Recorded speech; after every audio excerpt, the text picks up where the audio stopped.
très vite.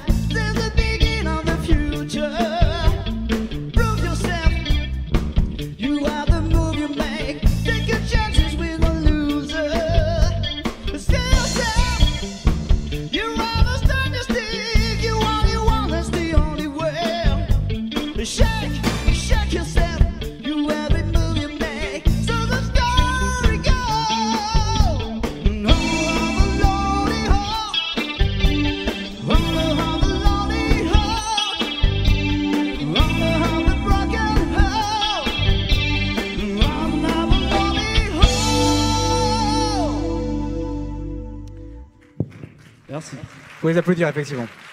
On va enchaîner tout de suite avec quelqu'un que je connais bien. C'est toujours compliqué de présenter les gens qu'on connaît bien. Donc c'est Charles Kabilik, que je pourrais qualifier de touche à tout, qui va nous parler d'un des sujets, effectivement, qui lui tient à cœur, à savoir l'immobilier.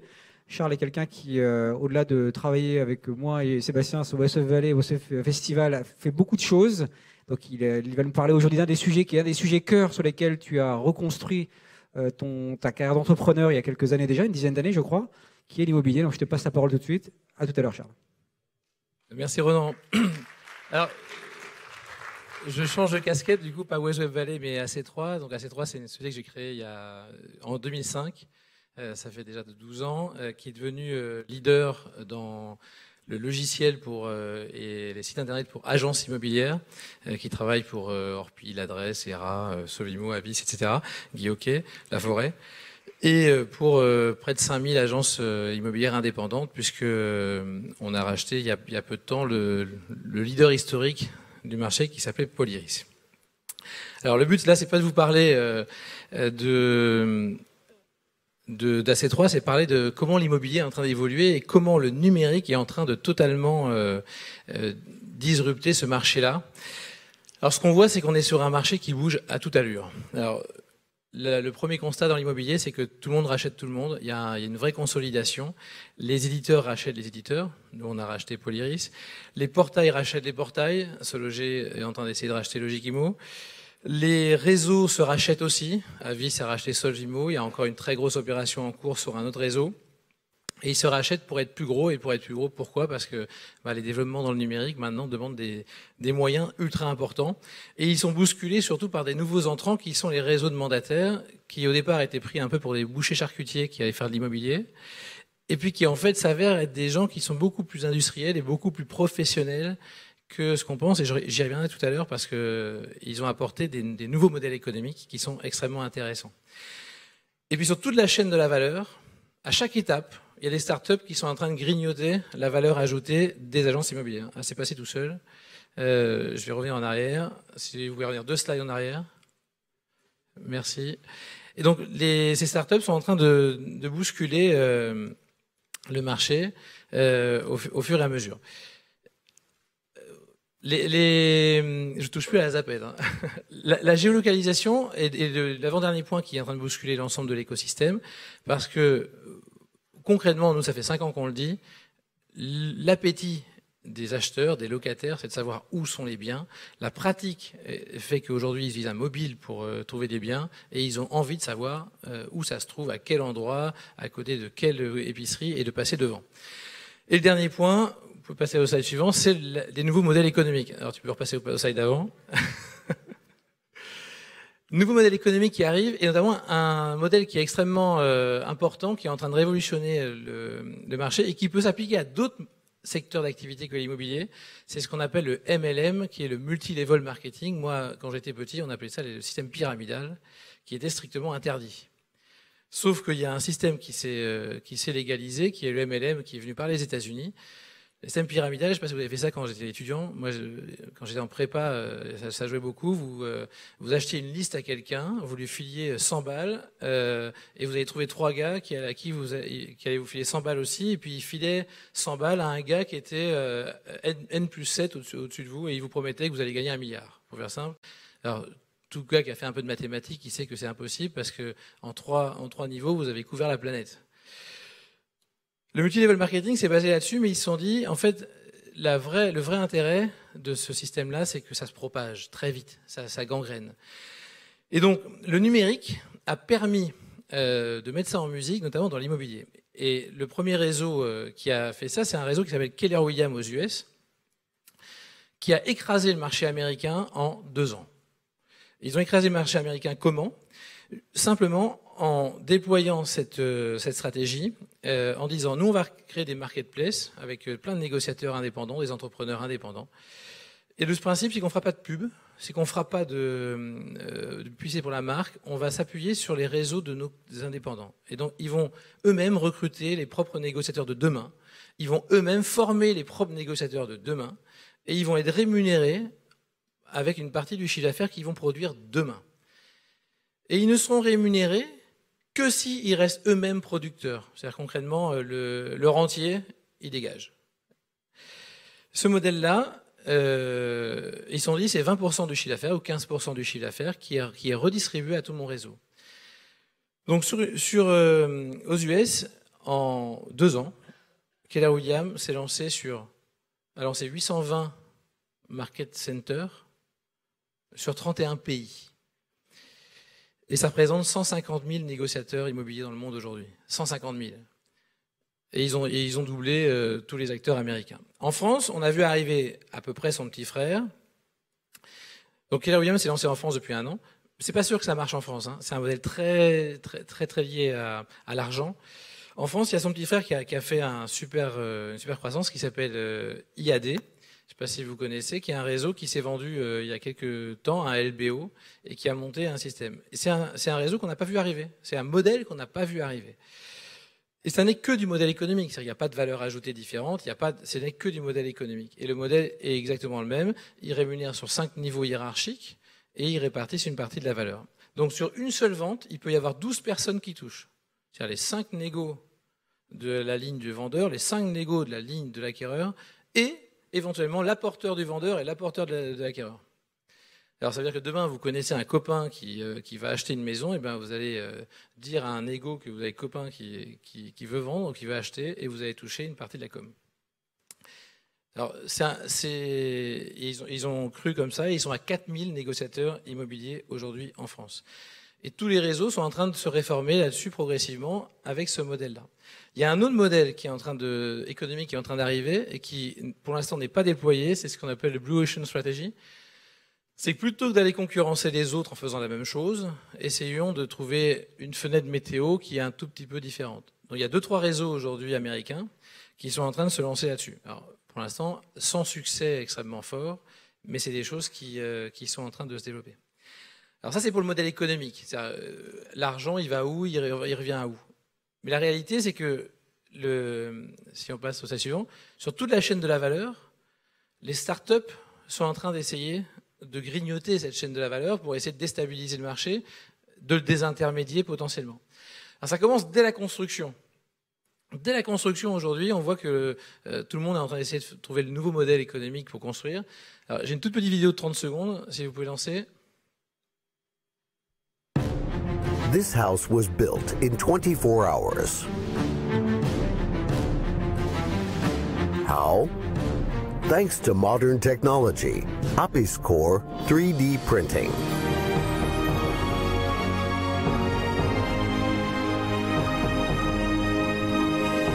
APIsCore, building the future today.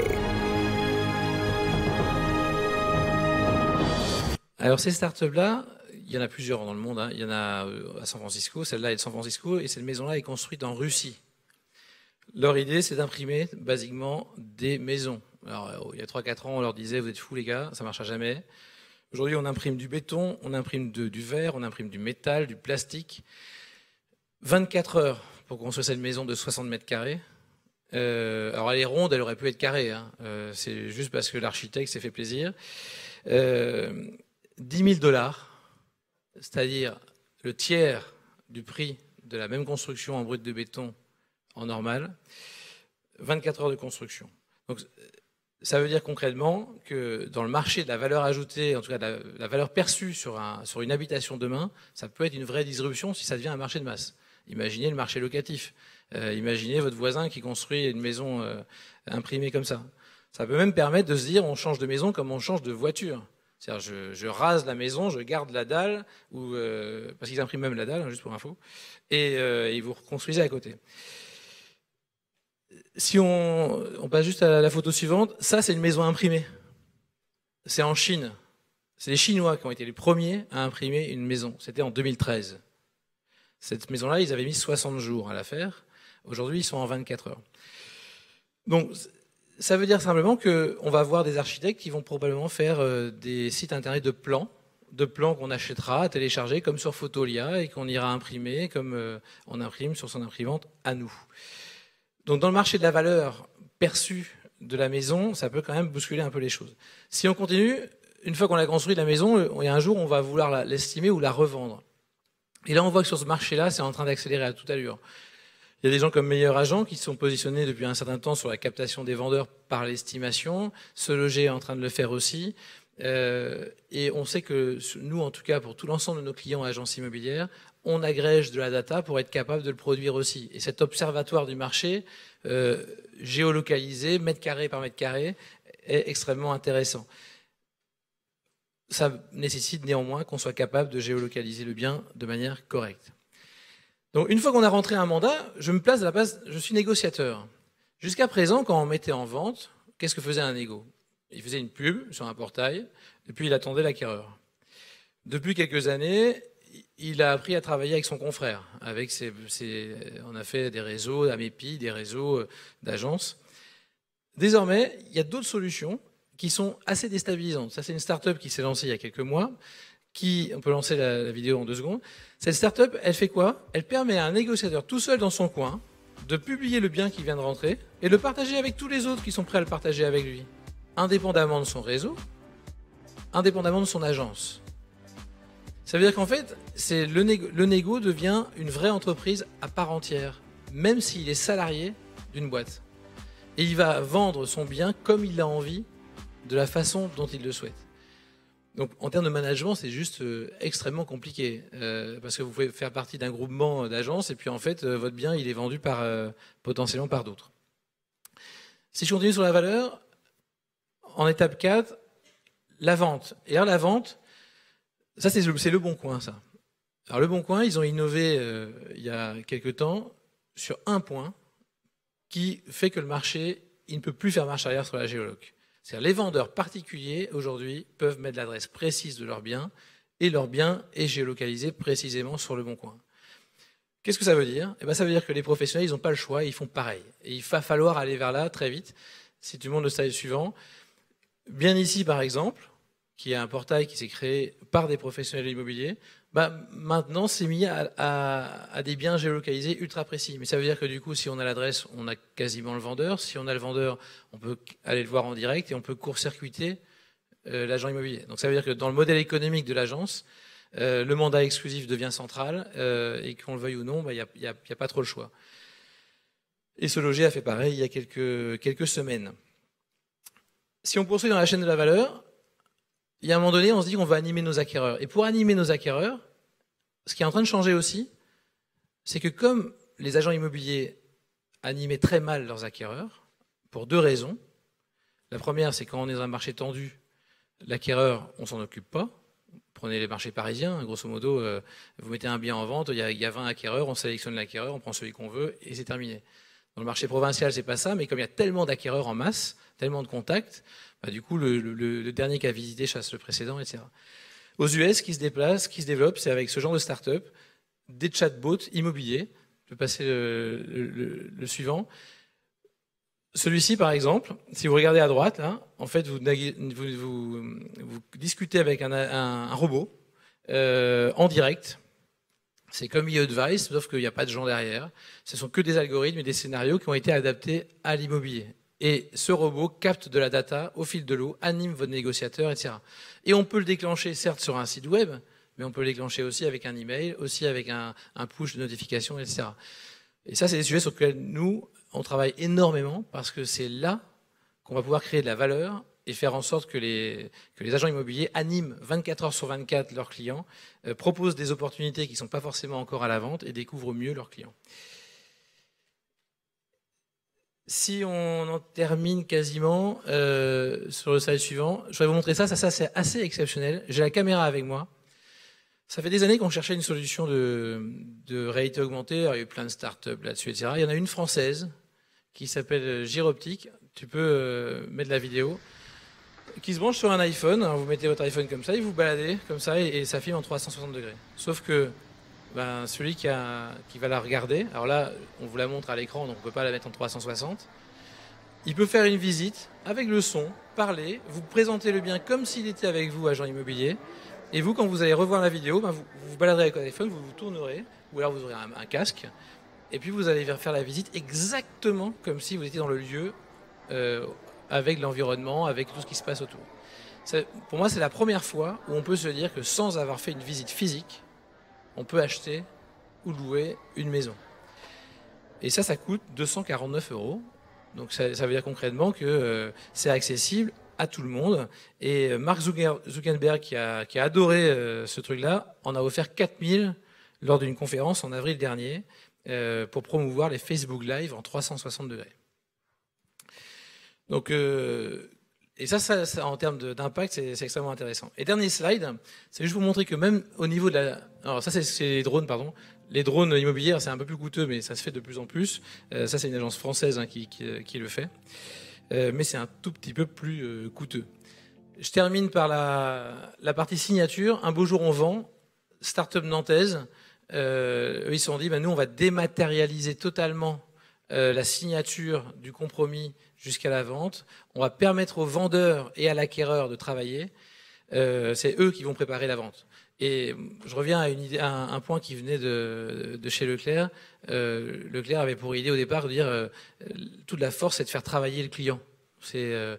Tant qu'on fait travailler le client, on dépense pas d'argent. Et là, c'est pareil. C'est-à-dire que dans l'idée, c'est de dire l'acquéreur et le vendeur, à un moment donné, plutôt que d'être en train de collecter, d'appeler, etc., c'est lui qui va faire son boulot. De toute façon, il a intérêt à ce que ça se passe le plus vite possible, que ça se vende, qu'il ait l'argent sur son compte.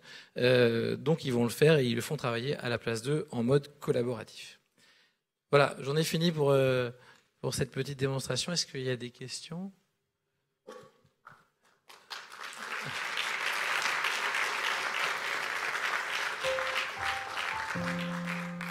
On va faire une petite pause.